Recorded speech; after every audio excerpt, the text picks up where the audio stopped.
Namaskar and welcome back to the channel. So we are back today to discuss another remedy from Boric, and it's called Boric's New Manual of Homeopathic Materia Medica with Repertory. It is the reference book for today, and जो remedy का नाम है वो है स्पायरिए Almeria. ये एक छोटी remedy है जो बोरिक में दी हुई है, लेकिन it is important to know that we can not self prescribe medicine. जो होम्योपैथिक डॉक्टर जो भी मेडिसिन देते हैं वो आपकी पूरी पेशेंट पिक्चर को देख के देते हैं, एंड जो आपकी जो पोटेंसी है वो डिसाइड करते हैं. देन रेपिटेशन कितनी डोज में देना है, कितने में नहीं देना है, वो डिसाइड करते हैं. तो इसीलिए चाहे कोई डिस्क्रिप्शन रेमेडी का किसी भी बुक में कितना भी छोटा हो, प्लीज़ आप उसको सेल्फ प्रिस्क्राइब मत कीजिएगा.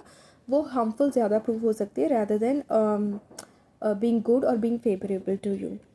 तो स्पायरी अल्मेरिया, इसका बोरिक में जो नाम दिया हुआ है वो हार्ड हैक है, बट नॉर्मली इसको मेडो स्वीट भी कहते हैं, एंड जो फैमिली है वो रोजेसी है.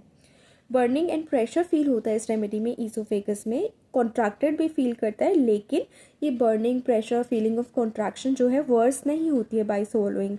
वैसे कि वैसे हो सकता रहे, लेकिन सोलोइंग से ये बढ़ती नहीं है, उतना ही रहता है. मॉर्बिडली कंसेंचुअस है पेशेंट. इसका मतलब मॉर्बिडली यानी बहुत ही अनहेल्दी वे में. कंसेंचुअस है यानी अपना काम खुद करना चाहता है. To do, wishing to do one's work और ड्यूटी वेल एंड थॉरोली. अपना काम हमेशा खुद करना चाहता है, मे बी कंप्लीट कर पाए, मे बी नहीं कर पाए, लेकिन उसमें बहुत ही अनहेल्दी हैबिट होती है कि उसका हर काम खुद ही करना है इस पेशेंट की.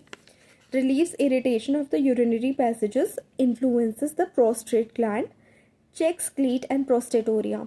यानी यूरिनरी सिस्टम पे अच्छा काम करती हुई ये रेमेडी दिख रही है. प्रोस्टेट ग्लैंड को भी इन्फ्लुएंस करती है, ग्लीट और प्रोस्टेटोरिया को भी चेक करती है. अब प्रोस्टेटोरिया जो है बेसिकली एक मेडिकल टर्म है जो कि एक abnormal discharge from the prostate gland के लिए यूज़ किया जाता है, specially when this discharge is continuous. यानी सिर्फ थोड़ा बहुत होके नहीं छूटा, बहुत सारा जो डिस्चार्ज है वो या कम अमाउंट भी डिस्चार्ज हो रहा है तो वो कॉन्टिन्यूस डिस्चार्ज हो रहा है.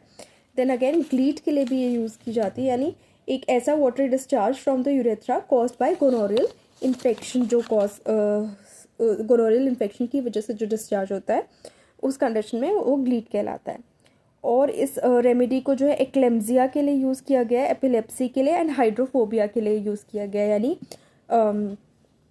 ऐसी कंडीशंस जहाँ पे नर्वस सिस्टम में थोड़ा सा तकलीफ़ आ जाती है और फिर सीजर्स होने की संभावना रहती है, उसमें यूज़ किया गया है. देन एक्लेम्जिया, हाइड्रोफोबिया, वाटर से जहाँ भी फोबिया है, कोई भी ऐसी डिजीज़ है तो उसमें यूज़ कर सकते हैं. Bytes of mad animals, again rabies की तरफ ये इशारा कर रहा है, लेकिन रेबीज़ में ऐसे ही डिजीज़ देखते ही नहीं देना, उसके सिम्टम्स पूरे मैच करने. हीट इन वेरियस पार्ट, ये भी देख सकते हैं कि बॉडी में जो है हीट होती है इस पेशेंट के various parts of the body में. और ये पाया गया है कि salicylic acid is found in spiraea, मतलब इस प्लांट में सैलिसाइलिक एसिड मिलता है, मे बी उसकी वजह से बहुत ज़्यादा ड्रग एक्शन इसका होता है. So that's it for this remedy. Please like the video, share the video, and subscribe to the channel. And do not forget to hit the bell icon. Again, please do not self-prescribe. And for a paid consultation, you can always email me. I would revert back. I would revert to it, and then let you know if what we can do by homeopathy in your disease. Thank you so much.